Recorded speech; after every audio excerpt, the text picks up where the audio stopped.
Welcome to 60 Second Civics, the daily podcast of the Center for Civic Education. I'm Mark Gage. This week, we introduce our series on women in the American colonies and the early republic. We're joined by special guest Holly White, associate producer of Colonial Williamsburg Innovation Studios and a producer of the Ben Franklin's World podcast. Dr. White, what was life like for women living in the North American mainland colonies? Just like life today, women's lives were shaped by so many different factors.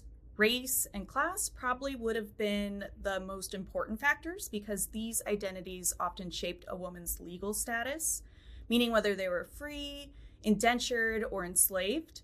Marital status was another defining identity. Whether a woman was single, married, or widowed would have greatly shaped the opportunities and limitations she had in life.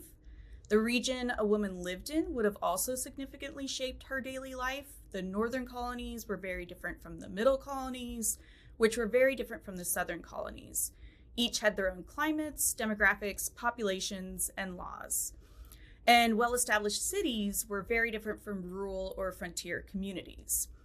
I would say that a woman's life would have varied significantly depending on when she lived in colonial America as well.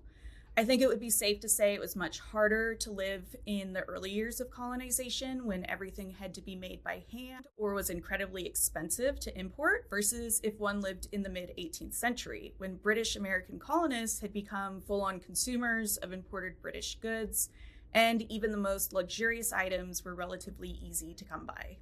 Thank you so much for joining us today, Dr. White. That's all for today's podcast, 60 Second Civics, where civic education only takes a minute.